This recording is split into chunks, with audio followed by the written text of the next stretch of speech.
Hey, this is Wicked Good from Off Curve, where I talk about Hearthstone on my drive home from the train station. But I'm not doing that right now because I'm listening to Concede. And so are you. What a coincidence. What good taste you have. Greetings. Hello. Greet. My greetings. Well met. I greet you. Greetings, traveler. Greetings, friend. The pleasure is mine.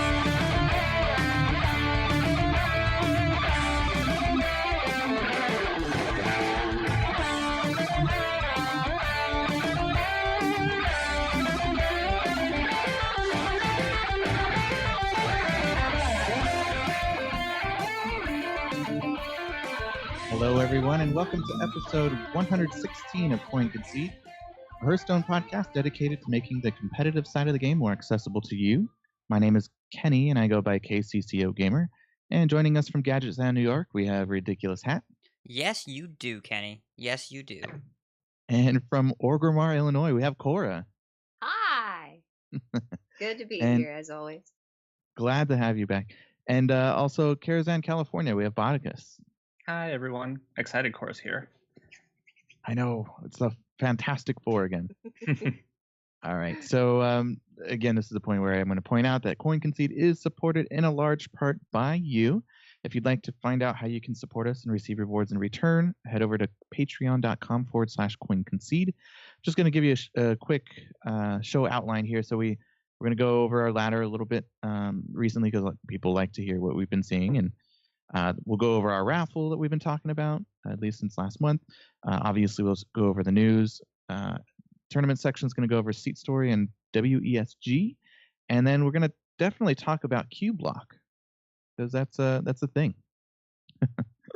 So let's start with ladder. I want to hear from Cora, because it's been a while since we've heard from you. Yeah, been very, very busy. Didn't have a chance to play too much near the end of last month, but I've been picking it up this month since I got home from China and the Gold Club World Championship. So I'm excited to be on for the Cubelock episode because I've been playing a lot of Cubelock, but also some Dragon Priest, some aggressive Secret Mage, basically just trying out all of the new decks that I can build with the cards that I've gotten so far, and then playing some Arena to sort of fill out my collection in between a little bit there. So I'm sitting at rank 5 right now, just messing around with some different stuff, having fun with it. Nice. Good. I'm glad you've played some Cubelock. I haven't, but I love we'll it. definitely need you to go over our last section here. Let's go over this week's ladder with Botticus. So I finished up the Legend Climb on NA on Friday with Aggro Druid. It was doing really well for me. I was playing against a lot of other aggressive decks. I think it's pretty good against them. And then this weekend I just spent trying to kind of climb on both servers. I was in the top 200 of both Asia and NA for a while. Asia, obviously, with Zoolock, and NA, I did most of my climbing with just boring old Raza Priest. That's actually just the name of my deck, is just boring. And but I did have a really sweet game where I got a Rin off of a Glimmer Root and Rinned 10 of my Azuri the Devoured 10 of my Warlock opponents' cards from their deck, and then played Raza a couple turns later and killed them. It was great. Nice. So yeah, I'm just outside of top 200 now. I decayed since I haven't been playing the past couple days, but I'll probably push again this weekend to see if I can do a little better than that. How fun. Yeah. Sounds like productive week. Jealous you're a legend on 2, and I'm not even. Well, as I've said before, I play a lot of Hearthstone, so that'll generally happen. We're all slackers. I definitely feel like one. All right, and Hannah, what about you? So I'm legend on about 2 less servers than Botticus is. We're at rank 3 right now, but we have been learning the meta, and it's interesting. What's good day by day is starting to stabilize. The first couple weeks there were so much fun, but you could play literally anything, and then the next day the same deck was bad, or the same deck was better. Like, it was really hard to get a hold of. What we know right now is that Priest is good, and I refuse to play it because I'm over it. And Warlock, Zoo, I think, is still playable, but I bet if Botticus took the same deck he got Legend with a week ago into the ladder now, it would be a very different experience. There's a lot more Void Lords, and I have become part of that problem. I've been playing as much Cubelock as I can because I played it on stream, even though I told people I wouldn't, and I played 3 or 4 games on stream, and it was completely disgusting. Against Aggro Paladin, I think I played 5 Void Lords in one game, and the stream chat was just like, "This is not okay. This is not an okay thing to do." So uh, it's just been fascinating to navigate. That is this really? It's a complex control deck that also has a lot of burst, more than I consider it a combo deck. Like you're not building for a combo; you're building to control the board and not die. And you have so much life gain and so much removal and so many just tools to make your plan come together. And then I haven't been killing people from 25 all that much. It's usually just like make a Doom Guard, eat it after you attack with it, and then copy the cube. The next turn you can attack for 10 or 20. Even if that doesn't kill your opponent, they still have 4 Doom Guards to deal with and the Gul'dan in your hand. So I've been very happy with the deck and learning how to play it. It's really interesting, and the meta still seems pretty balanced, but I don't know. It remains to be seen if either Priest or Warlock or any other deck is overpowered. The only thing I know right now is that Corridor Creeper is the best card in the format, the most popular card in the format, and it's not even close on either front. Yep, I agree with that. Although I will say that I was playing on Asia this weekend with the Zoolock, and I did not run into. I don't know if Asia is no. I feel like they're more known for playing more aggressive decks, and I definitely saw a lot of those. And I think the zoo list I had was very set up to deal with the aggressive decks. So that's why I was able to kind of stick into top 200. I know I played against Tom's 60229 and actually won that game, so I was pretty happy with that. Nice.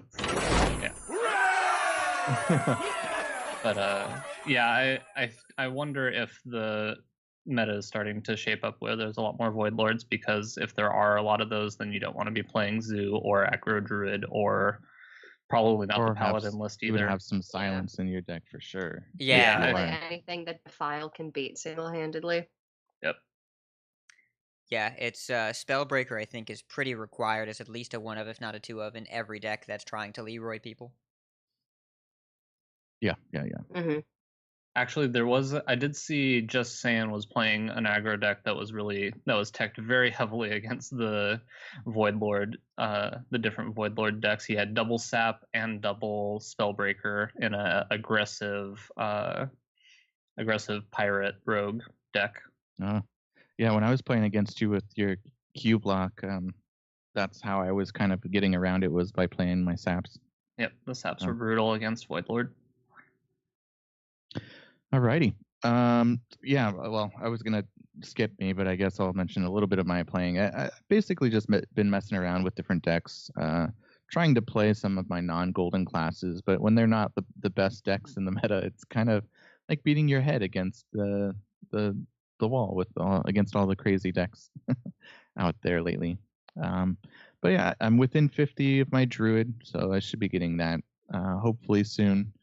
And then I have Mage, Priest left. I think those are the only 2. But yeah, I've been playing odd decks, things here and there. Like I was playing Cthulhu Druid that was shared in our Discord, and that was fun. And then the next day, like Kat was mentioning earlier, it was bad, but it was fun nonetheless to get in some games.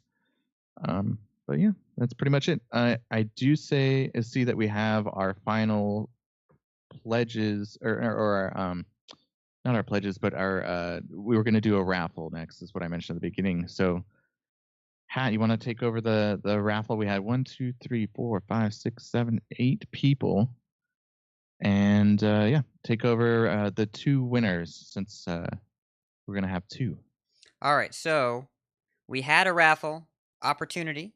One was for people that sent in reviews. The other was for people that submitted us picture of angry chickens in honor of Thanksgiving. Now, we didn't have too many angry chickens. The chickens were all happy, I suppose, or they were too busy getting eaten for Thanksgiving. So we're going to pick 2 of the people that submitted reviews and give them a month of coaching on the house. So we've got 8 entrants here, and we're going to pick one out of whatever article of clothing y'all feel is appropriate. I'd say a ridiculous hat. Okay. I was thinking socks, but yeah, that works too. I was thinking a stocking. It's so you They two would were fit. kind of on the same page. Just one more holiday relevant. All right. So our first winner is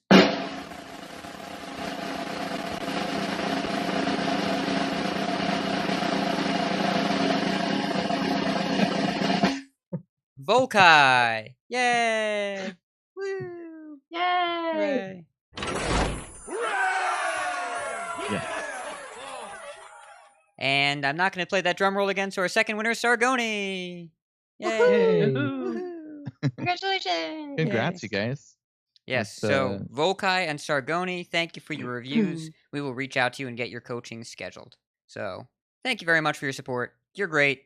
You're all great. Everyone that submitted a review, you're great. And everyone that didn't submit a review, if you're listening to this, I think you're great too. But, you know, Slightly less great. it's you're great. But what you done for me lately? Marginally less. We would still really like if they submitted a review, though. I mean, every little bit helps get us. We just want to be higher in the iTunes store so more people find out about our podcast, so they listen to it, so they come to the community, so they hang out with us and hang out with you, and they learn that this is the best place in the internet to talk about Hearthstone. And then there are friends now. All we want is more friends.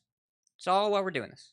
So Now, we have another raffle. I don't know if you have the number generator handy still, or if you got rid of it. I'm going to put you on the spot, but I have it. We have 51. So between 1 and 51. Pick a number, and I'll look up who our winner is. I'll go off the battle tag name. All right. The number is. That drum roll was 10 seconds long. I'm not playing it again. The number is 39. 39. 39 is. I don't have his battle tag name, but Bob S. Bob! Congratulations, Bob. Hooray, Bob! I don't have a shorter Yes. victory sound, but we have this sound. Congratulations, Bob. That's for you. Yes. You may claim your prize if you can pronounce this. Or spell it. Yes, you must Yeah, spell or that spell to it. claim your prize. No, I'm kidding. Congratulations, Bob. Oh, wait, Bob is here in the Twitch chat. Craptasm says that's Awesome. him. Craptasm. Bob, Congratulations. if you're in our Twitch, then why don't you we'd like to schedule your coaching. Respond to our email. By the way, if we're going to mention this now, if you haven't responded and you're one of our patrons, respond to it, because as soon as you respond to it, we start hitting you up with coachings and who's going to be your coach and everything. So we still haven't heard from some people, possibly for good reasons, but it's a holiday season. But hey, if you want to get that going, then hit us up so we can get that going. Let's see, any other logistics we want to go over before we go over the news? Hat. Please think let we're us good. coach you. We want to coach you. Oh, there is one warning I wanted to play for everyone listening. No take candle. That's all I had in my menu. Let's see what happens Word of warning.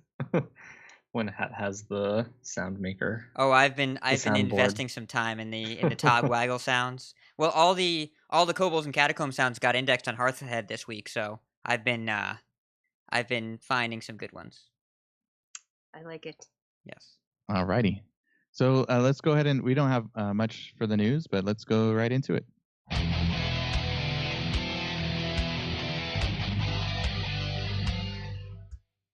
All right. So the first part that I was going to mention in the news here is the behind the scenes with Corabolds and Hatacombs video that the Play Hearthstone, let's see, the YouTube channel. Oh, you linked it just like I did. Awesome. But it's really neat to kind of see some of the back end of what they're doing. I thought I got most out of the voice actors. Was a pretty cool part of the video. Anything you guys want to say? I thought it was pretty neat. Just like nothing really to learn from, but just a neat little behind the scenes. Hey, that's kind of cool. Yeah, I kind of clicked through it. I liked how they do the game board. Like you got to kind of see them with like the 3D view of the game board. That looked really cool. I'm hoping I can go back and find some time to go through the video and watch it from start to finish because it looks sweet. I'm not generally a I mean, I'm an artistic person, but not a traditionally artistic person. So seeing all of the behind the scenes, the artwork, the voice acting, um, the graphics, and things like that is very cool. Yeah, voice acting is great. Like there was a panel at BlizzCon where it was all the female voices of Hearthstone, and watching the people kind of transform as they acted. Like they had the actress for Jaina there, and like her normal Laura voice. Bailey. Yeah, and you could see her like she stood differently when she was acting Jaina, and you could see her like entire personality change, just like any other acting job. It was it was a lot of fun to watch. So getting kind of that background here behind the scenes as well, it's really cool to see how the game we love is made, and I really enjoyed seeing the behind the scenes. Nice. All right, so the next part here. Now I don't know if everyone's heard, but they're the Team Alliance, who has both, well, specifically Ostkaka and Powder. They are actually disbanding from Alliance, and they made an announcement together. It looks like so. Alliance bids farewell to Ostkaka and Powder. Basically, they were kind of going over the new restructure, I guess. And Ostkaka was saying he's kind of taken a step back, hasn't really had the passion to stream. And Powder was like, well, regarding the restructured of the HCT system, he couldn't really find the passion to grind and stream for the last few months. So he's both of them are actually going to take a step back. Anything you guys want to add to this outside of what I just kind of outlined there? So I actually just had a chance to. I was in China for 3 weeks and got a chance to hang out with specifically Team Alliance quite a bit. Got to didn't get to know Ostkaka so much, but got to know Orange and Powder pretty well.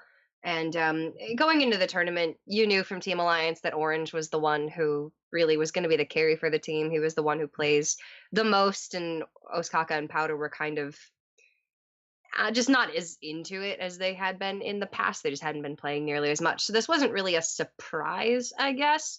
But I would like to say, even still going into that tournament, knowing that Ostkaka and Powder had hardly played the game in months, they are still incredibly good players. The way that they picked up the game so quickly, coming back from it, having not touched it in months, was incredible. So I am hoping that they're going to take some time off, and eventually we will see them come back. But even still, it's a little bit sad, but wishing them the best. I expect to see quite a few shakeups coming up towards the start of the new year, just with how they're doing the whole the team section of HCT. I think you're going to see some new teams start popping up, some people leaving and maybe not participating this year or not at the beginning of the year. It's going to be interesting to see kind of how everything ends up shaking out. I know there was a post about where they kind of updated some of the info on exactly how like the team aspect of HCT was going to work. So yeah, we'll kind of just see how all the teams end up doing this next year.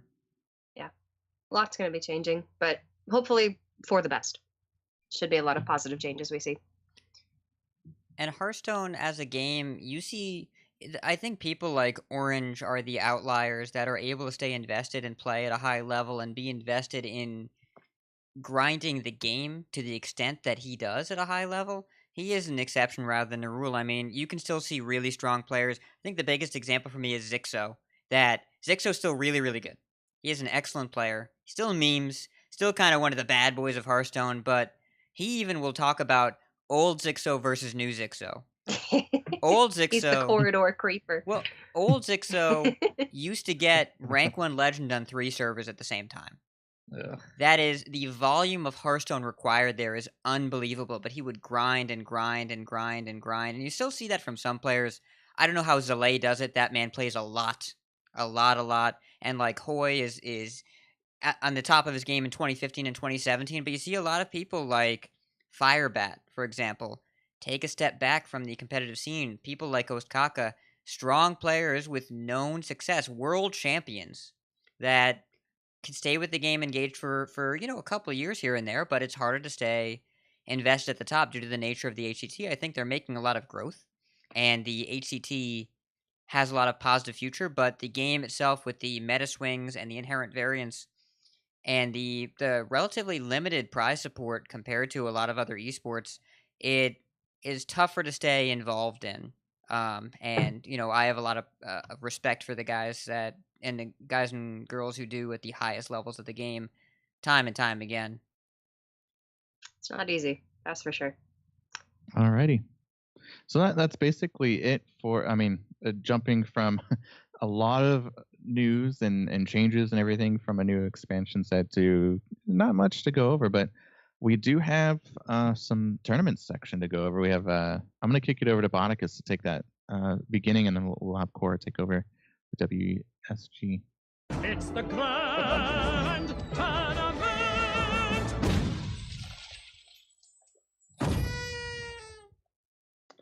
So Seat Story was one of the many tournaments that happened this weekend. This is a really cool tournament, the way they do it. They have a couple of casters, but then most of the players in the tournament will actually take turns also casting other players' games. It's like a looser tournament form, but still like quite a bit of prize money on the line. It's just kind of a really cool tournament to watch. They started out, it was a 4-day tournament, so it was a pretty long tournament. Started out with a 2 group stages and then a cut to top 8. The top 8 consisted of Zixo, Bunny Hopper, aka Wonder, Senfglass. Is that how you pronounce it? Okay. Senfglass. Orange, Tice, Nyria, and Hot Meowth. So the top 8 went down. Zixo went 4-3 over Bunny Hopper, aka Wonder, 4-3 over Senfglass. Orange 4-0'd Tice, and then Nyria 4-2 over Hot Meowth.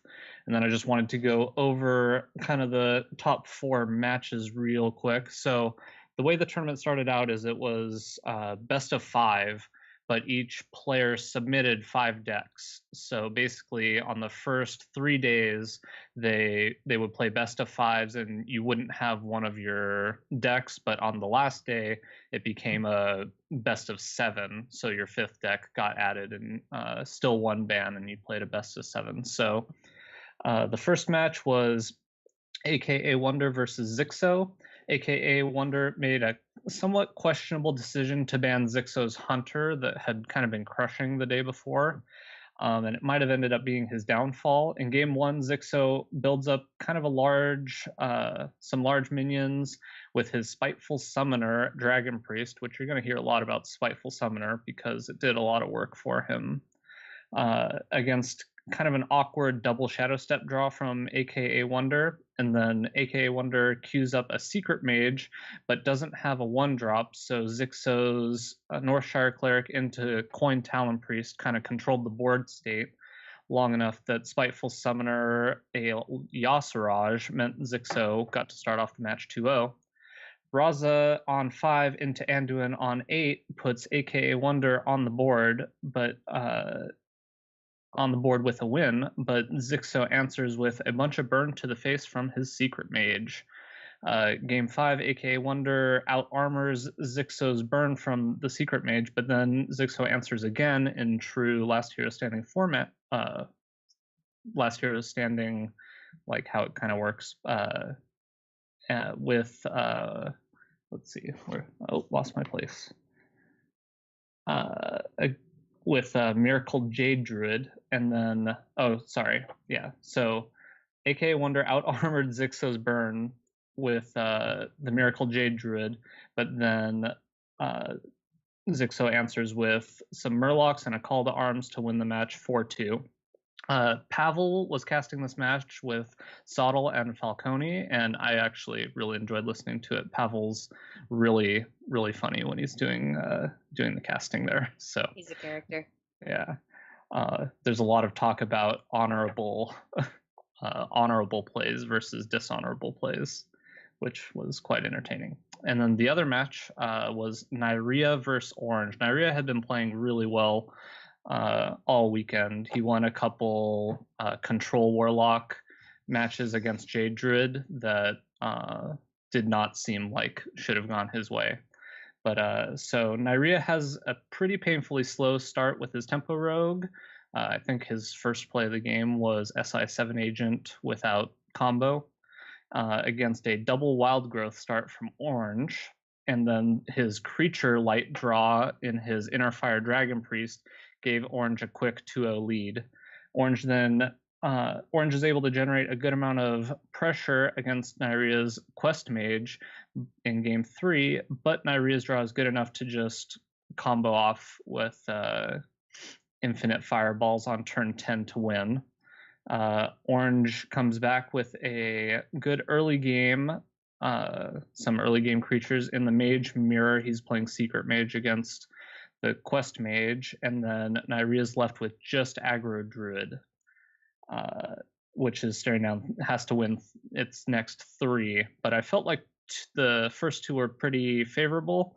So Orange does not have Counterspell for Nyria's Living Mana in game 5, and then Nyria has Golakka Crawler for the South Sea Captain against Orange's Tempo Rogue.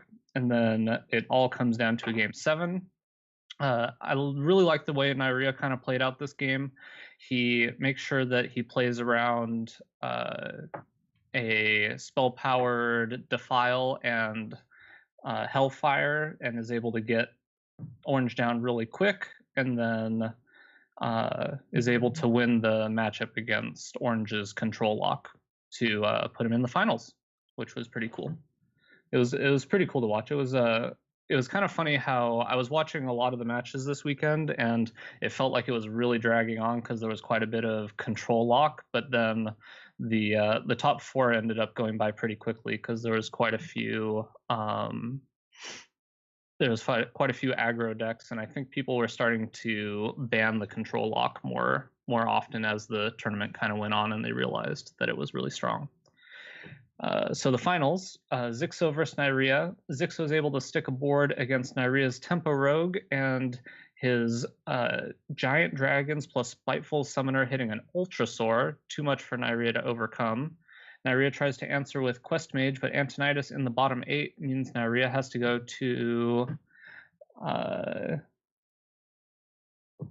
Nyria has to go off early, and then Dustbreaker kills all the apprentices. Game 3, the Dragon Priest mirror. Since neither player has a dragon in the opening hand, Zixo basically gets to Spiteful Summoner and take over the game from there. Down 0-3, Nyria needs an amazing performance from his Aggro Druid to be able to overcome Zixo's Dragon Priest. And he's able to win that game, but in the final game, Zixo has an early Corridor Creeper from his Hunter deck, and the board presence is enough to keep him alive through 2 living manas, and a Grand Architect casts 2 Call of the Wilds from his Hunter deck to win the whole tournament.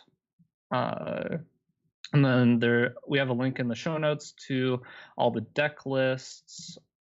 We were looking over all the decks, and they have a deck archetype breakdown. There was quite a few Jade Druids and quite a few Secret Mages, but overwhelmingly just tons of Tempo Rogue, Control Warlock, and Highlander Priest were kind of the big takeaways there. I think Hat's going to go over kind of the tournament breakdown towards the end of this, but I think Cora's going to talk about a couple other tournaments that happened this weekend. Yeah, so the next 3, 2 happened this weekend, and then 1 was over the course of a couple of weeks, but I had the chance to actually cast all of them. So I was in California for the TESPA finals after having casted 3 weeks of the Swiss, and it ended up being myself and Sidonia, and then Brian Kibler and Frodan casting the TESPA finals. It was the 4 regional champions.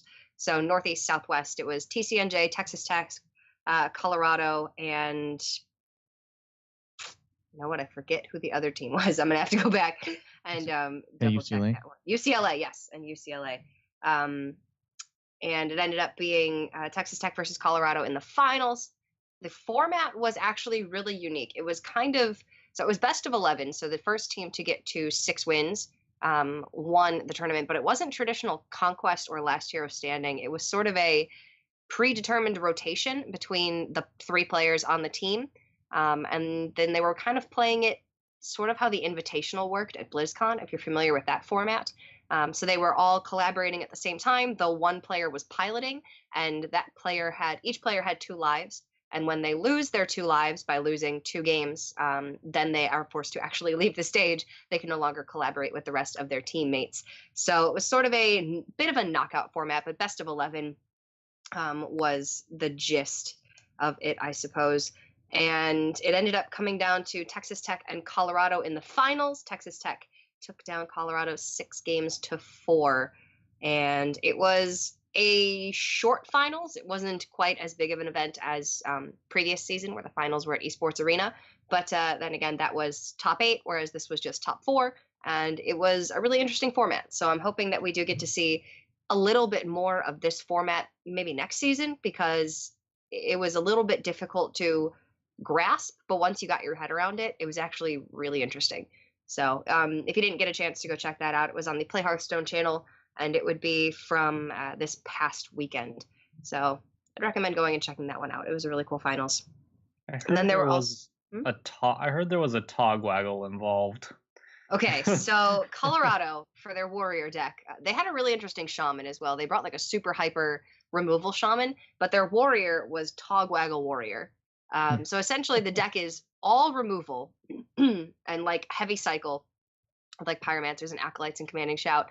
And then you Togwaggle, give your opponent your deck, you explore Ungoro, and then if they switch the decks back with the King's Ransom, then they have all Explore Ungoro cards, and then you Skulking Geist. So either they have your horrible deck and you have Explore Ungoro, or they swap back and then you just destroy the deck altogether. And it worked the first time they played it. They didn't actually play Togwaggle the first time. They just had to remove everything that a hunter played, and they won the game that way. So it was kind of a disappointing match. The game against Texas Tech in their finals match was control. It was Cubelock versus the Togwaggle warrior, and they made the combo happen. Like they Togwaggled, they gave the Cubelock the deck, but then the Cubelock had like a 9-card hand, and the cards in the hand were still just better than anything that Colorado got off of the Explore Ungoro cards. So it didn't end well for Colorado, but Dan and Kibler were casting that one, and they were just losing their minds. I don't think I've ever seen Frodan laugh as hard as he was laughing in that Togwaggle game. It was ridiculous, but it was so much fun to watch. So shout out to Colorado for doing something different, because it was really, really cool to see. But ultimately, it was Texas Tech that won it. Brought some pride to the South for this TESPA season, which was really cool, because last season, I believe it was the East region that actually won. Rutgers got it last season. And then before that, I believe it was North. So it hasn't been the South region for a couple of rotations now. And it was a really, really fun 7-week Swiss lead up to the finals. So I'm glad the finals was good as well. Then there were also the WESG qualifiers that were going on this weekend. This was the Americas region qualifiers. Of the men's tournament, we had Dog, Actively, and Frozen qualify for the USA region. And then for women's, we had Quantum, Hemgirl, and Nicolina from the USA. Although I believe there were Canadian representatives as well. Correct me if I'm wrong. Where there were separate Americas and Canada brackets. So the Americas bracket was Quantum, Hemgirl, Nicolina. And I believe the Canada bracket was Hydralisk and Toast the Badger. Yeah. So they all qualified to what should have been a live regional finals in LA. They should have received transportation, lodging, the works to go to that live regional finals and compete for the prize pool. But then WESG actually announced that they're not going to be having the regional finals because of visa issues. And instead it's going to be online. So they're still going to have the finals. The prize pool is going to remain the same, but they will not be having people travel to a live location in Los Angeles. So I know a lot of the players that I jumped on for one of the America's women's casts with Lorinda late, like the 17th, so a couple of days ago. And it was mostly amateurs, mostly players, women who haven't played much before, who've never had LAN experience. And I know Ham Girl in particular was really upset that she would not be able to travel to Los Angeles and get to meet other people and get to compete in a LAN setting. So for a lot of the players that don't have so much experience, I'm expecting for Hydalis and Toast the Badger as well, they would have wanted to travel to LA to be able to meet their fellow Hearthstone players and get to play in that LAN setting, because that was a big draw of the tournament, was that prize. So I know a lot of them are quite disappointed. I'm sure that some others are a little bit relieved that they don't have to travel, but a little bit of controversy surrounding that as far as, is WESG correct to remove the LAN finals even though it was already established? So we'll have to see how that ends up going. But it's been a great event so far. I'm really hoping that this doesn't taint it at all. And then there will still be the live finals in China at the end of the entire tournament. So still a lot of lead up, still a lot of great stuff to come for WESG. Just a little bit of a road bump right now. And then the reason that I have been MIA for so long, I was in Beijing, China for 3 weeks, casting for the Gold Club World Championship. And this was, honest to goodness, the most incredible Hearthstone tournament that I have ever been a part of. It's just difficult to put into words how high the production value was for this and how incredible it is. You have to go check out the VODs. It's twitch.tv/GCWC.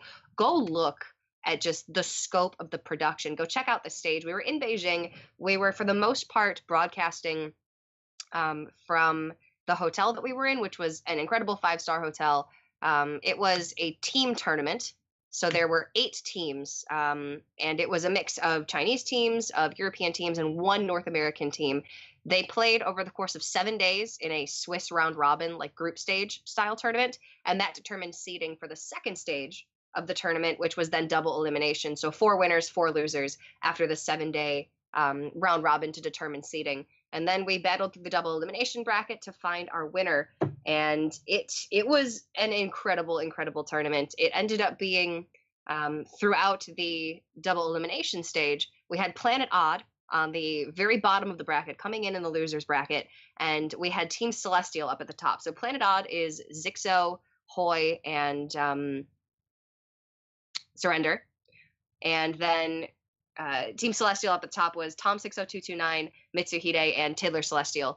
And Team Celestial only had to win 2 sets to get into the finals of the winners bracket. Planet Odd had to win like 4 matches in the lower brackets. That's the issue with not doing so well in the first stage of the tournament, is you have to do that much better in the double elimination bracket to make it to the finals. But Planet Odd made it to the finals nonetheless. However, then it was a last hero standing tournament, best of 5, and Mitsuhide single-handedly crushed Planet Odd in the grand finals, 3-0. He just swept him with Tempo Rogue. It was really so much build-up for a little bit of a letdown as far as the grand finals go, but Mitsuhide has been such an incredible player throughout the entire tournament. He was a great story for the tournament, and Team Celestial was a really phenomenal team. So to see Planet Odd go all the way through the losers bracket and get to the grand finals and then ultimately see Team Celestial take it home was really cool. But if you have the chance, go and check out some of those VODs. The teams themselves, you get a chance to meet and watch a lot of players that you've never seen before play, a lot of the Chinese players who I had never even heard of before. I got to see so much of, and it was a tournament that was too good for this many people not to have seen it. So I highly encourage you to go and check it out. It was an incredible experience. I'm glad to be back home, but I could not be more pleased with how this one went. And you got to a little sightsee while you were there too. That's cool. Yeah, I did. We had a couple of days off in the middle. Did the Great Wall of China, did the Forbidden City, did Tiananmen Square. It was really cool, guys. It was exhausting. Don't get me wrong. It was a lot of casting, but A lot of hard work. it was myself, Falcone, Dan Gaskin, and Derek Brown, and such a good group of guys to work with. The players, getting a chance to get to know the players was something that I've never actually done before. Like, there was just this big like cafeteria area where we ate most of our meals, and you just walk in and see all of the players sitting there, and you just like pull up a seat and like hang out with them and eat some food, play some cards. Like, just really cool guys and girls. Biza was there as well. Um, yeah, it was an incredible thing to be a part of. So go check it out. I think you'll really, really enjoy it. All right. Anything upcoming you guys want to mention before we head on? I know, Hat, you wanted to mention stuff too. No? I do, but Cora can probably tell us where she'll be next so we can get an idea of what's next.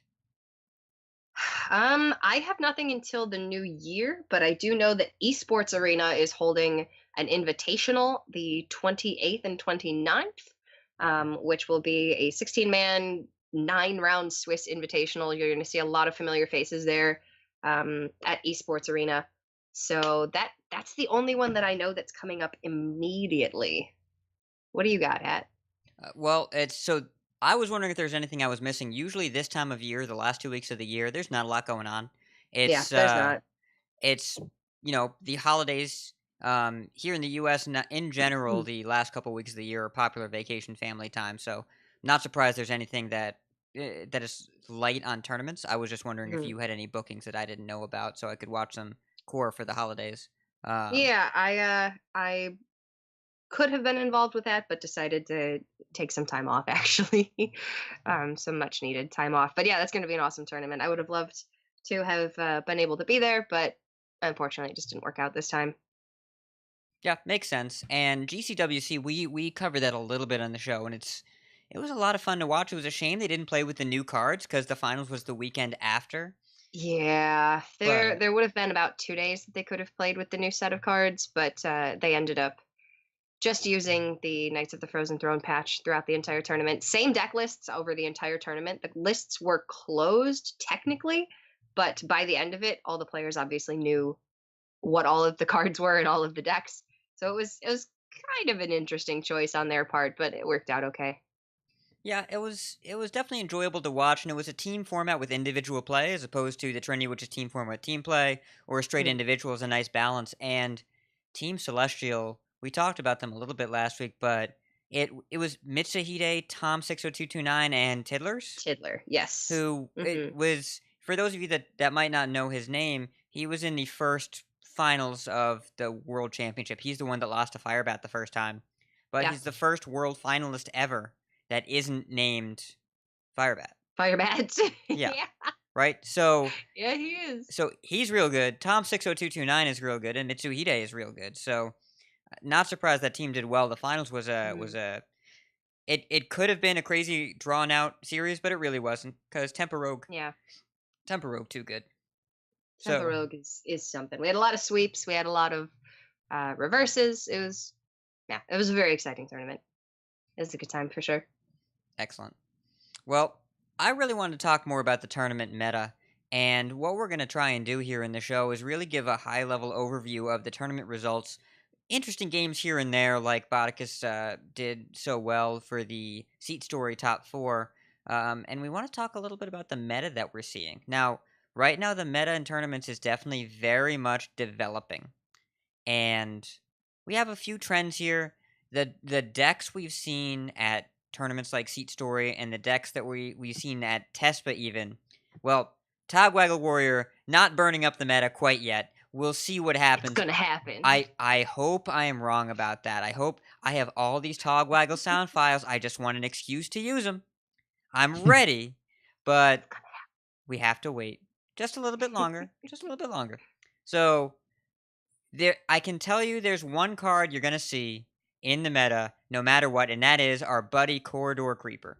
So at Hearthstone, at the Sea Story Cup, Hearthpwn has done a breakdown of cards and card frequency.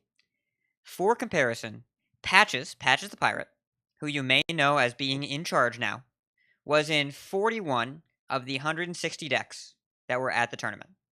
Corridor Creeper was in 73 decks out of 160. Just shy of half. Just shy. Meanwhile, Patches was in a quarter of the decks. Blood Mage Thalnos was also in 41 decks.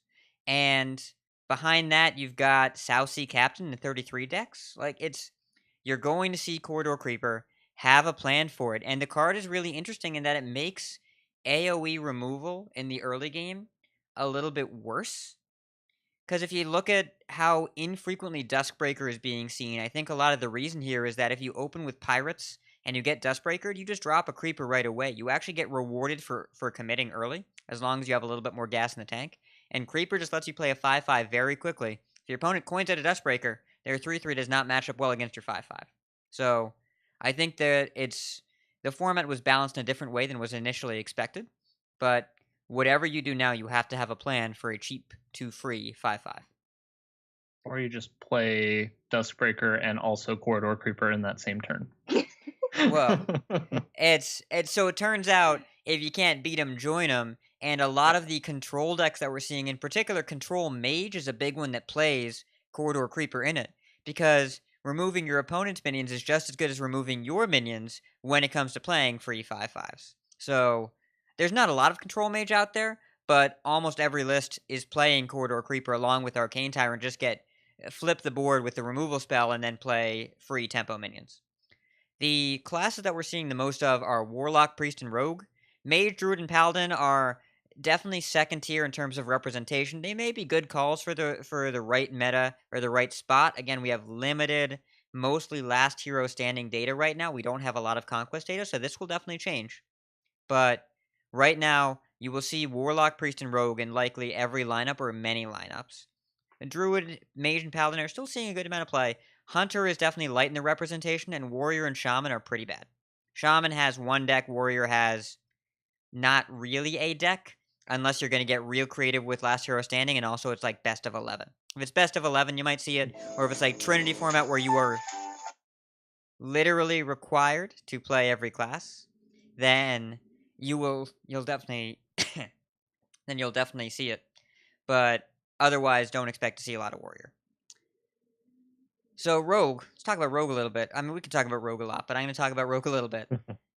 It's still Tempo Rogue. You're still going to see almost certainly Tempo Rogue. Miracle is good. Sap is great. And I would not be surprised as the meta develops, you will see more Miracle Rogues. Mr. Yagut hit Legend with it relatively recently, and it seems appropriate for certain tournament lineups, especially Last Hero Standing, where you can counter Control Warlock with it. But there are lots of other ways to do that, and Tempo Rogue is still capable of doing that. The deck plays a lot. Corridor Creeper for sure.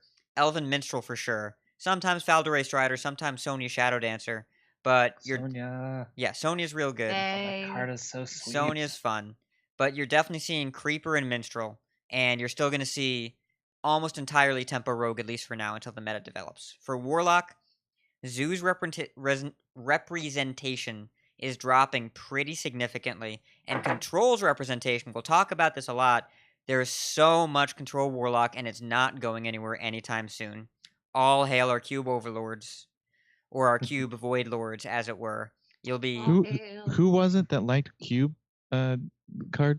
That was definitely you, Kenny. Okay. Yes. I remember having that conversation where I was like, I don't think this card is going to be good enough because incremental value at the cost of, destroying your own minion is probably not good enough.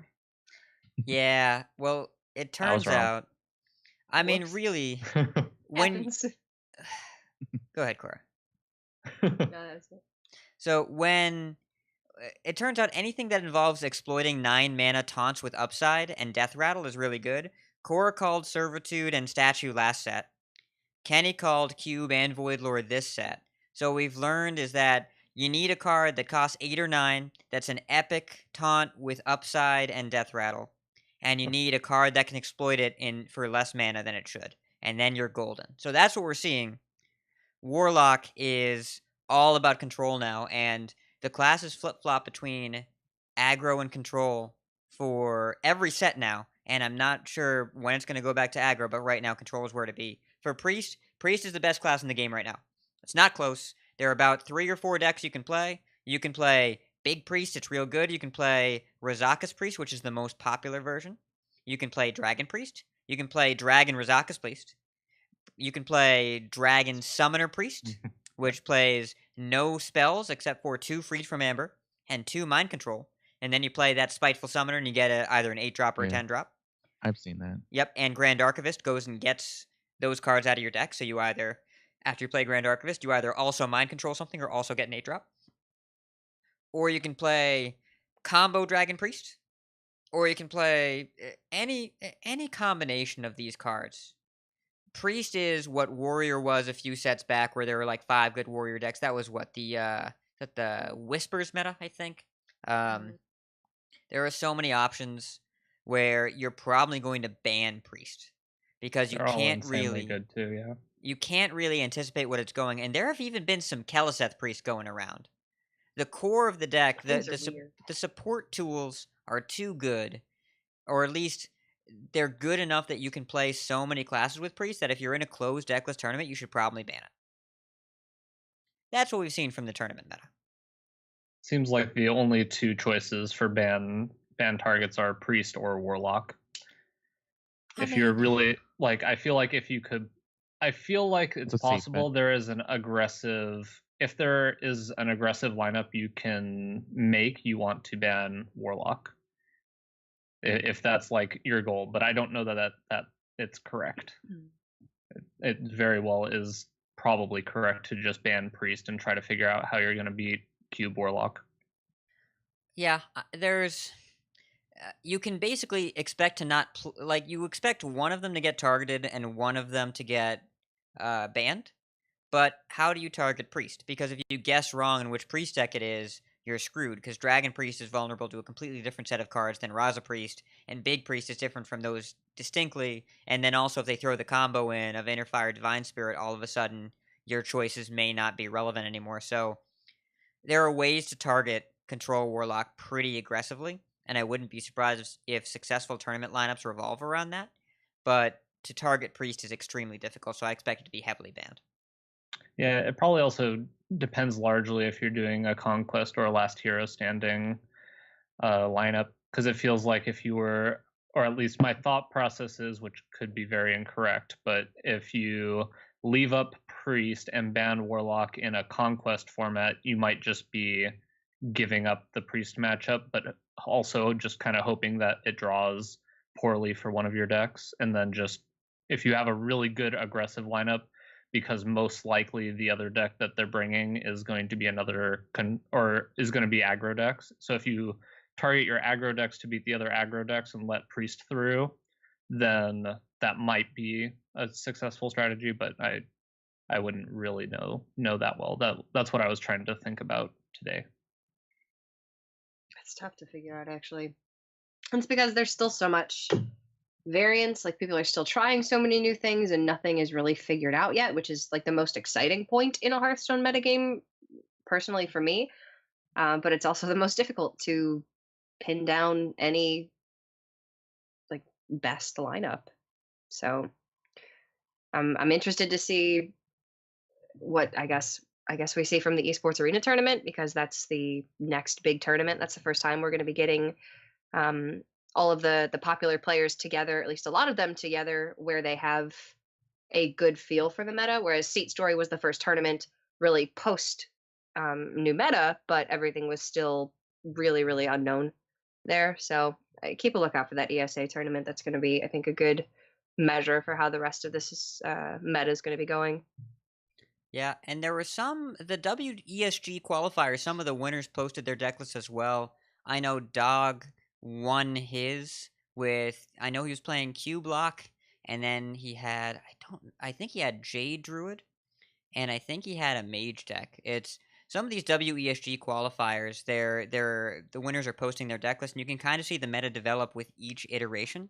Cubelock is definitely here to stay as a tournament mainstay, and we're going to talk about it a lot in like 7 minutes or so. But it's proven itself to deserve a spot. The remaining spots in a best of 5 format where you're only bringing 3 to 4 decks and one is getting banned, you won't always see Rogue, Priest, Warlock, X, because you can get targeted so easily with the level 1 lineup. So I wouldn't be surprised there's a little bit of variety there. We see some mages or paladins here or there, and people get creative, but it's difficult to really see where we are right now just because there's so little data. Alrighty. Well, shall we go into the next section? I want to get to talking about Cubelock. You ready for some reviews and thank yous? Mm-hmm. Whoa, you're the most heavy metal thing I've ever seen! All right. So we have 2 iTunes reviews, 1 Stitcher. I'm going to have Cora go over the first one here for iTunes. All right. So this one comes to us from DT123. It says, "Come for the podcast, stay for the Discord." It says, "This is a great podcast, and the cast keeps it relatable every week. They cover everything from new tournaments to just getting better at the game. What really stands out, however, is the community they have created. There's a very active Discord, and the cast is very welcoming and responsive. You can jump in at any time and feel welcome, learn, be entertained, and improve your game." Yeah, that's something that I really value about this podcast as well. So I'm glad that you're enjoying it. Thank you very much for your review, DT. Thank you. I'll go over the next one. I think Bot's going to be back in a sec. So it's titled Fantastic by Neldar from the US. And they say this podcast covers everything Hearthstone tournament, recaps, game strategy, interesting decks and card combos, and has excellent hosts and guests, which ensures the conversation is always interesting. Not to mention it's the perfect length to fit in an hour-long commute when played at 2 times speed. We're going to try and make that a little bit easier because yeah. But hey, they're liking it enough to leave a review, and thank you for your review. We appreciate it. And I'm going to have Hat go over the Stitcher review. Okay, so this is from Triver, or Trier. No, that's a Y. Trier, with 2 Ys. Best Hearthstone podcast out there. You know what, Trier, you're right. Being both an avid gamer and podcast listener, the show was exactly what I've been looking for. I'm new to Hearthstone and I've been on the hunt. You're welcome, Hat. Well, thank you very much. For a podcast that is both informative and as fun to listen to as the content they cover, which is a lot. It's great to get everything from card reviews, competitive coverage, and even some wild perspective. Nice job, Kenny. The competitive recaps are done to concise perfection, I'll add. If you enjoy Hearthstone in any capacity, this is your podcast. Keep up the fantastic work, you all. I will. Wow. We will. Thank you, Trier. That is great. We're going to keep you. triering for you. Try your hards. He tried hard for that one. Just We a bunch did. of try hards. Yes. All right. Is it time for Cubelock? I'm excited for this. Yes. Are you ready? Let's do some dexplanations.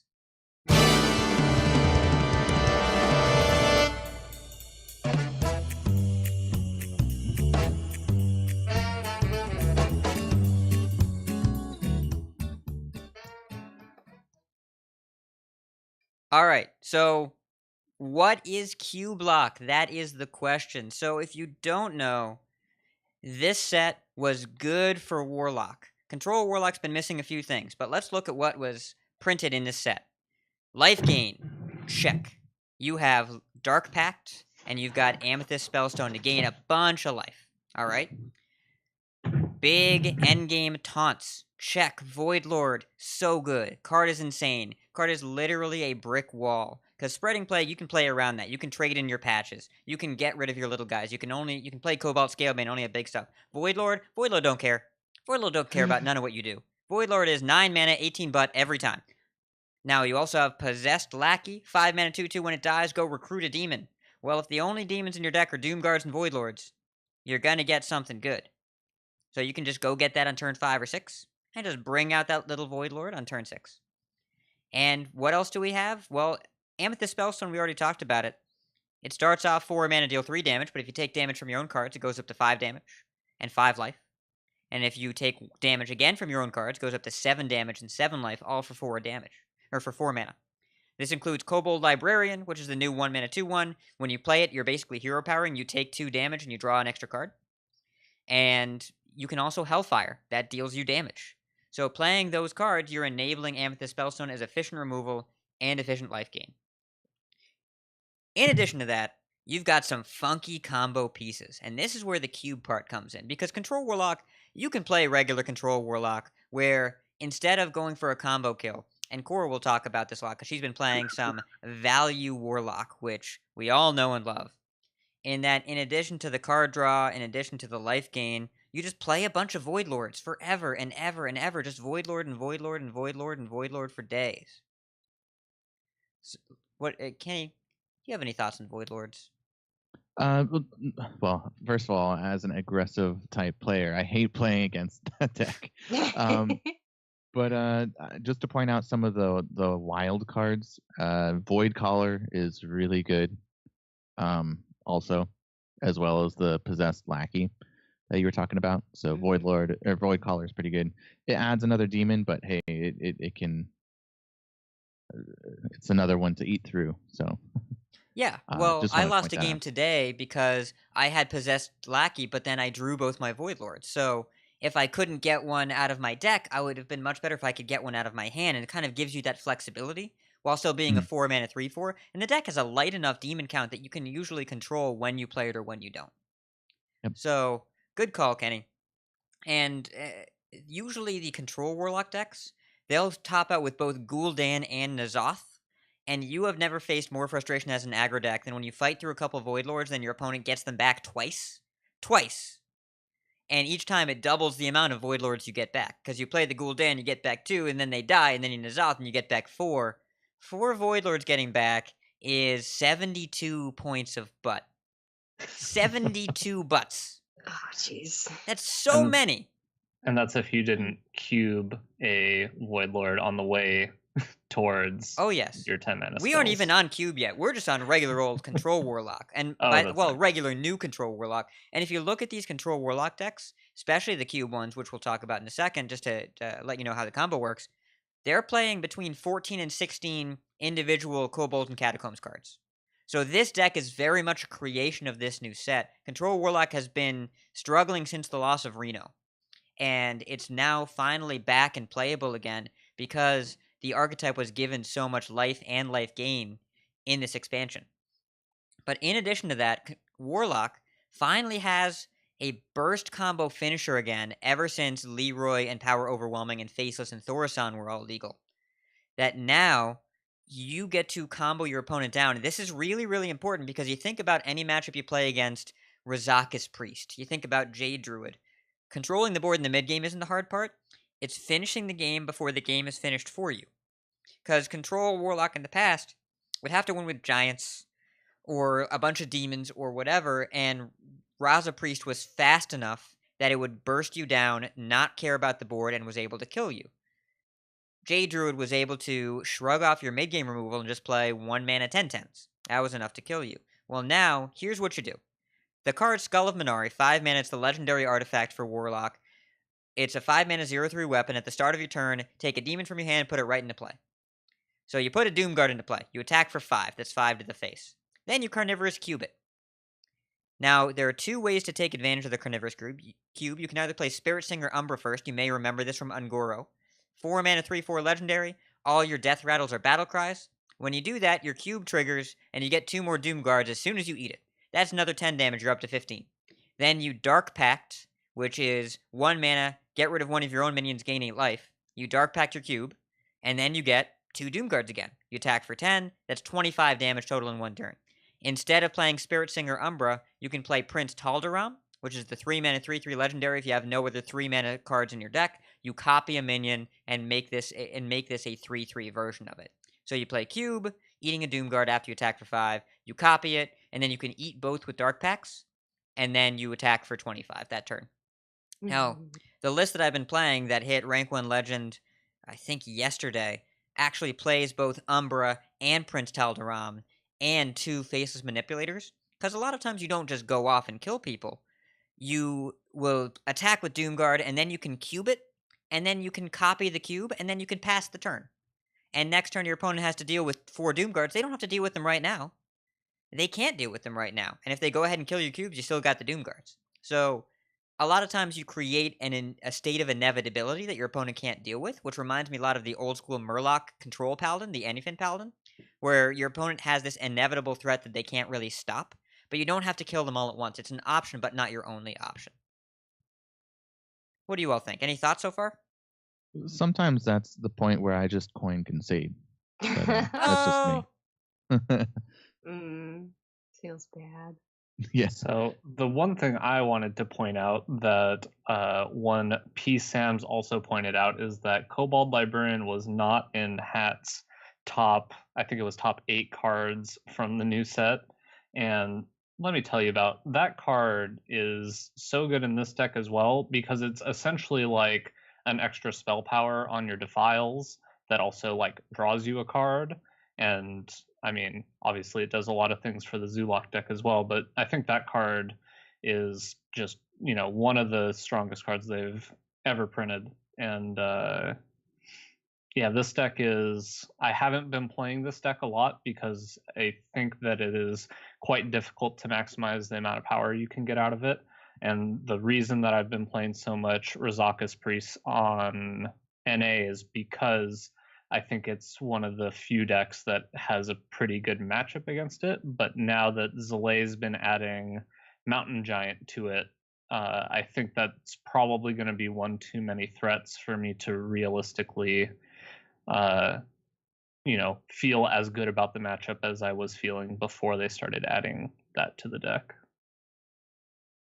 And there are a bunch of variants here that we haven't really... There's no refined list. We're getting closer, but I do like the Mountain Giants a lot. I lost yesterday to a deck that didn't play the Mountain Giants, but played the Cube combo and Blood Reaver Gul'dan and N'Zoth. So we went to Fatigue. I thought I was ahead, and then his last card was N'Zoth, and then I was immediately done. So there's a lot of ways to build the deck in that you're exploiting either the mid-game combo potential if you're playing both Tal'Daram and Umbra. You can exploit the end game if you play N'Zoth as well as Gul'dan, or you can go some other direction. There are Dog's List that he hit rank 1 with about a week ago. He included Twisting Nether, Siphon Soul, and Rin the First Disciple. So that was his approach to conquering the control mirror match, in that you just go for infinite value. Now, if there's a lot of OTK comboing going on, you can't go for infinite value, but with enough life gain and with Rin, with time, you are going to win the Fatigue Mirror. Like, it's going to happen. And the seals generate value, too. They make a 2-2, a 3-3, a 4-4, a 5-5, and a 6-6. That's nothing to sneeze at. That's something. So, I don't know. There's a lot of variety. What have you seen, Cora? So I have seen a little bit of everything. The version that I've been playing most, I've messed around with the Cube OTK. I don't actually have Spirit Singer Umbra, so I can't play that version, which is probably why I've been shying away from the Cube version a little bit. But I've been playing a full control variant with both N'Zoth and Blood Reaver Gul'dan and 2 Mountain Giants. So it's a very, very heavy version of the deck, but so it can outvalue other versions of the deck because you have the Mountain Giants early on. It can get the better of Jade Druid, again, because of the Mountain Giants and because the Void Lords just generate so much value early on. And then basically any aggro deck, you just need Defile or you need Hellfire, and you probably win those games too. So the deck as a whole just feels like it's so consistent across the board that, I don't know, it's a lot of fun to play, but it also feels just really, really strong. Just feels too strong.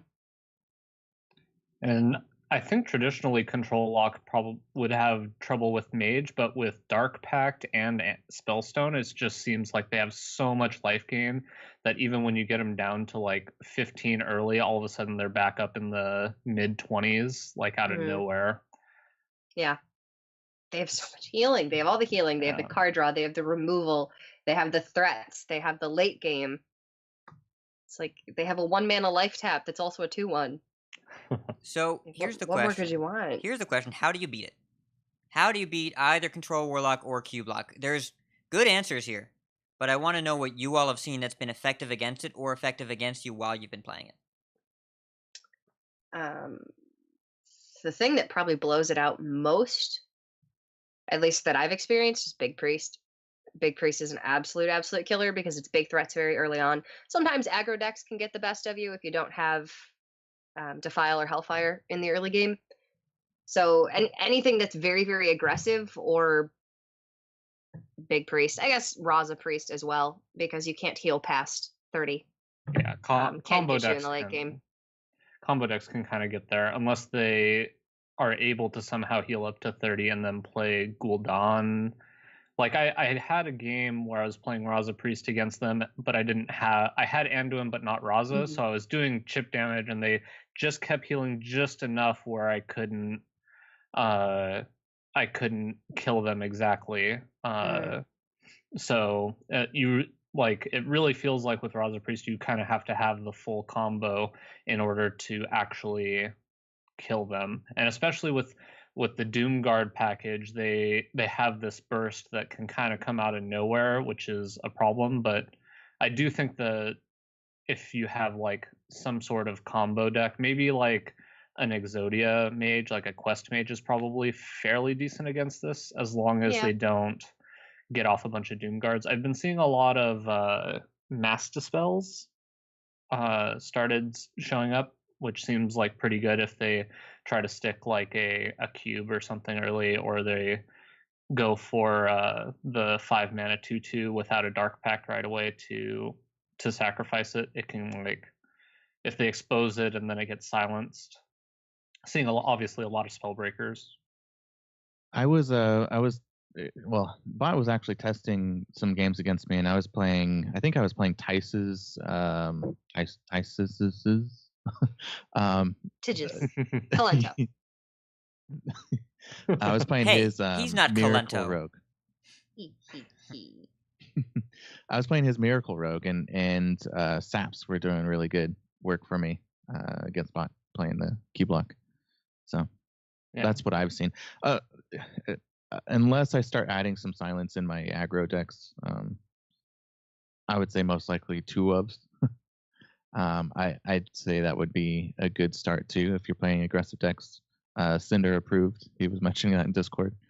So yeah, Spellbreaker is definitely really powerful in this meta, mostly because of Voidlord and the mid game. And if you can silence the Lackey over the Voidlord, you want to do that, because leaving it in their deck a lot of times can make it harder for them to abuse it. But either way, Spellbreaker is really, really good. And there are some proven decks that beat Control Warlock. Priest, the combo Priest, and Big Priest is also a really bad matchup too, because they have silences, they have steal effects, they have psychic screams, and if you as a priest keep getting a bunch of obsidian statues, your combo doesn't beat me anymore, right? You have to fight through obsidian statues, and then they eat your doom guards. So both of those on paper are pretty bad for Control Warlock. Secret Mage is real bad for Control Warlock. And I lost today to a hunter that curved out and had me dead by turn 5 just because the only removal I had was Hellfire. And Hellfire is not very good when you're getting aggro down. It's entirely possible for aggro to get there before you can get your feet under you. But as a Control Warlock, you are likely going to be able to stabilize the board by turn 5 or 6. So if you are an aggro deck and you want to beat Control Warlock, have a plan for early game removal. Have a plan for mid game Voidlord, or at least have a plan for the cards that will get you the Voidlord, which is probably going to be a silence, but Sap is a great answer as well. Because like you were saying, Botticus, Justine was playing Pirate Rogue with double Sap, and he was doing a number on every Control Warlock he was seeing. Yeah, he was specifically teched to beat that deck, and there were some very entertaining games that I saw him play with that deck, including turn 1. I just forgot the name of the rogue weapon. Something Bane. Kingsbane. Turn 1 Kingsbane, turn 2 double deadly poison. And then turn 4 use the last charge and play Shiny Finder to get it back. Wow. That's something else. That was a lot of fun. Really, a good way as an aggro player to make sure that you don't get blown out by Control Warlock is learn how to predict Defile math. Very, very important. That if you look at the butts, which is something that it's an advice that I can consistently give. Just look at all the butts and make sure if they go in sequence, sequential butts are bad. You want butt randomization. Or at least butt like delinearization, if that's the word. You don't want to go one to the butt madness.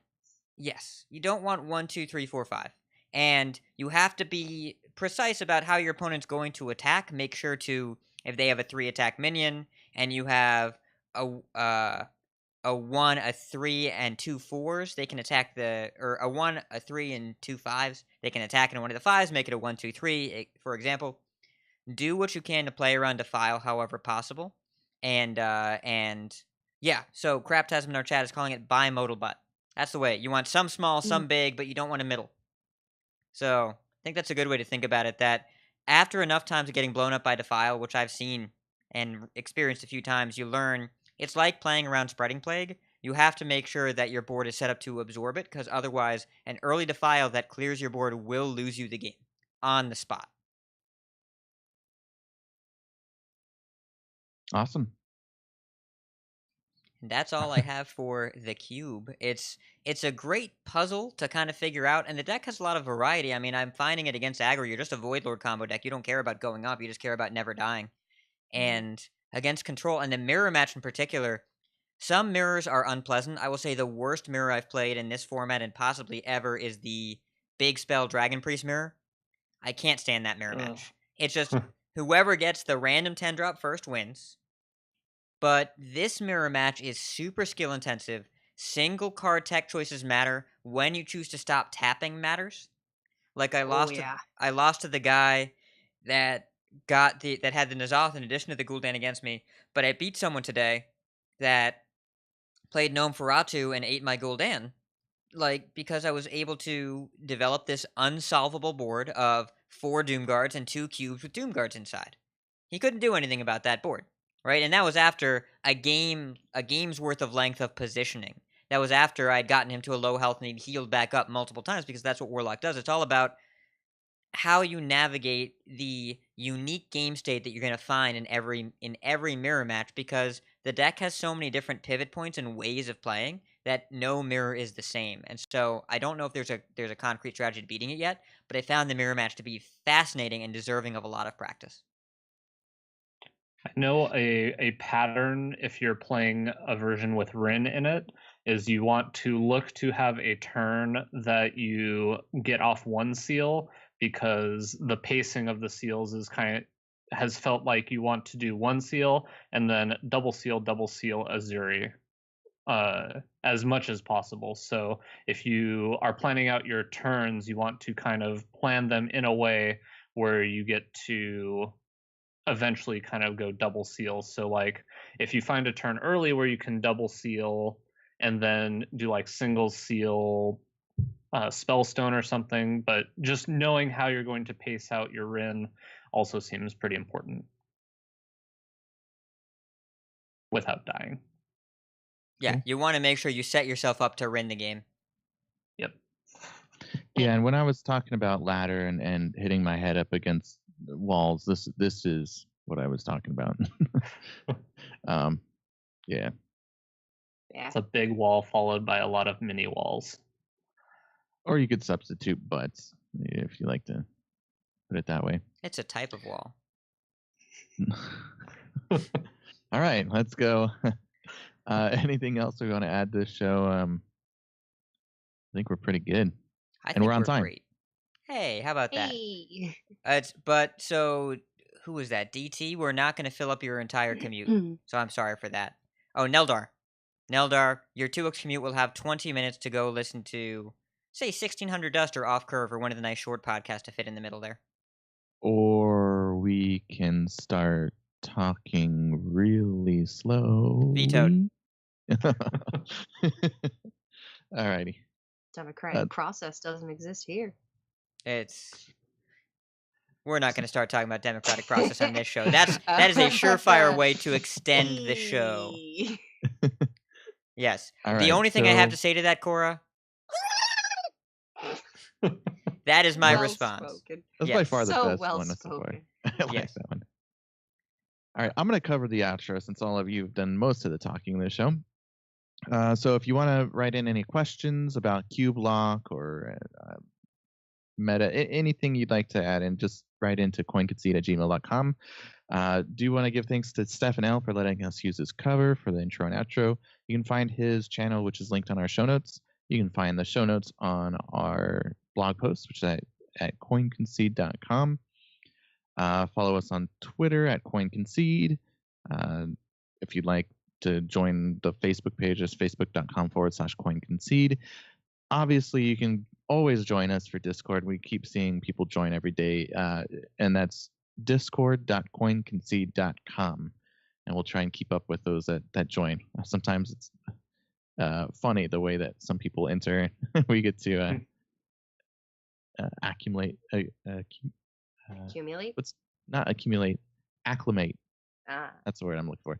Our newbies. So still gonna work on the shop.coinconcede.com and get that finalized hopefully after the holidays. And big thanks to our producers, Reganis Prime, Calum CV, and Fluffy. Thank you guys. It's so fluffy! All right, let's hit everyone with our shout outs. I'm gonna start with Cora. All right, so shout out first off to Team Colorado for their Togwaggle deck in Tespa. I didn't actually write that in here, somebody wrote it for me, but that's a great shout out to give. And also, I want to give a shout out to Hope, who is one of our viewers, or one of our listeners, I suppose. I ran into him on ladder, and I beat him, sorry about that. But then he added me, and he was super cool about it, and then actually we ended up playing some Overwatch together yesterday, and he's really, really good. So thanks so much for playing Overwatch with me and being cool. And I think he's in the Discord, so I'll have to double check that. But yeah, shout out to him. He is. And we'll go with Botticus next. I just want to shout out to all the love I got with my new subscribers since I just got affiliate last week, I believe. Yay! And Oh, I'm super excited. And yeah, I got my emote got approved, Bottic Concede, and it's a little coin Concede logo. So yeah, it's pretty awesome. But so shout out to everybody that subbed to me this week. I mean, it means a lot. All right, and Hat.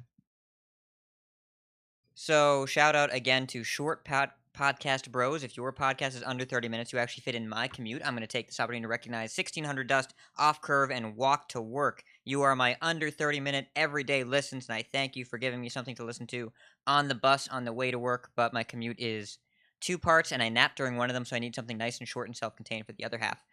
Shout out to whoever did the voice acting for Feral Gibberer. You are my new favorite person.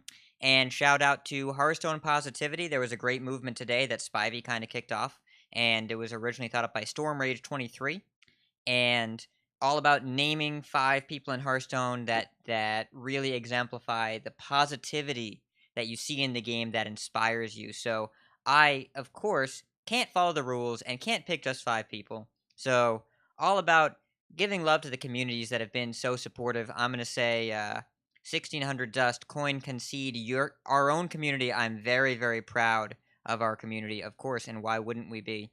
You have been a great part of the positivity. We've had Velen's podcast, Velen's Chosen, the This Time Legend community, really escalated Discord, the Dad Legend community, the Walk to Work community, and of course the Tier 5 community, because I can't stick to the rules. It's, that's 6 people, and by the way, Off Curve is in all those Discords, so that's like 6.2. It's fine. It's fine. There's so much positivity in the community out there. There was a lot of love going around on Twitter today. I want to make sure that everyone is aware that this community is all about supporting each other. A rising tide floats all boats. And today the tide was as high as it gets. So shout out to everyone involved in that. All right, and I have a couple shout outs here. I'm going to shout out following Cora. I'm going to shout out with a Smiley Chris, mainly because Smiley Chris I coached and play Overwatch and I have been having fun with lately. So shout out to you. Also, the awesome community, everyone that's linking us on Twitter.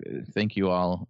I mean, as people mention in Discord, that the type of love going out in our community is completely opposing the salt on ladder that they've had lately. It's just nice that our community all together. We do appreciate you as a community. And then also I'm going to give a shout out to the Greenspeed, who just started the Daring Reporter, a Hearthstone podcast. Ooh, I like that name. Yeah, so it's he's going to have his second episode tomorrow. And if you want to know which, like, if say you don't have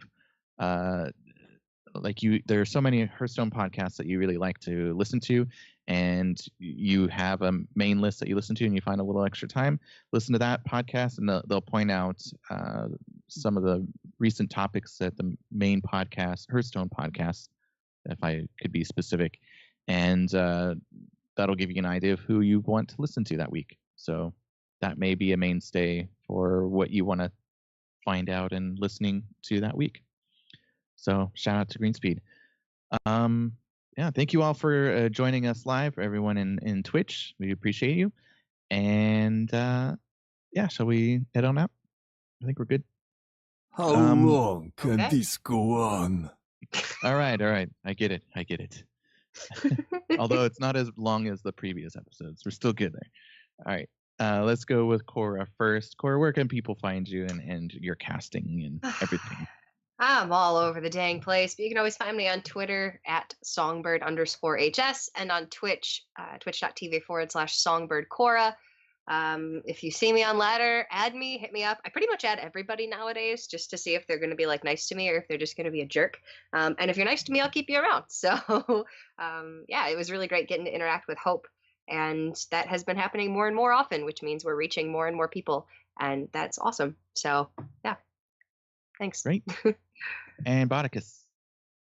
So you can follow me on Twitter. I'm at BotticusHS, or follow me on Twitch. That'd be really helpful. It's twitch.tv/Botticus. And go check out his emotes. Or you don't call them emotes. Right? Is that what you call them? Yeah, it's an emote. All right. Yeah, And, I really wanted to do the coin concede emote just because you guys welcoming me into the community has meant a lot, and I don't think I would have the affiliate status if it wasn't for you guys. So it is a pretty sweet emote, and thanks to Cinder too. Yep. So. Yeah, Cinder made it. It was great. He's an awesome guy. All right, and RidiculousHat too. Hi, that's me. You can find me on Twitter at RidiculousHat. We just passed 1,000 followers. Woo! Oh.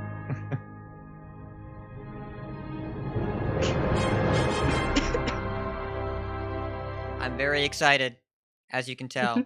So tweet at me at RidiculousHat. Twitch at me, which is not really a thing, but come to my Twitch, twitch.com/RidiculousHat. And I am streaming on Thursdays and generally Saturday nights. Thursdays and Saturdays. And come find me in Discord. I'm there. Just tag me. Whatever Discord you're in, if it's talking about Hearthstone, I'm probably there. Yeah. I'm gonna find some obscure one and see if you're in there and try and tag you. Be careful. I will challenge. I will meet that challenge at whatever cost to myself there may be, just so I can be in another Discord. Alrighty. And obviously, I'm on Twitter at KCCO_gamer. You can find me there, or Discord at me, just like Kat is saying. And yeah, we'd love to talk to everyone. That pretty much does it for our episode. So I just want to leave you with keep calm and chive on. If you see us on ladder, coin concede. Coin concede. Coin concede. Coin concede.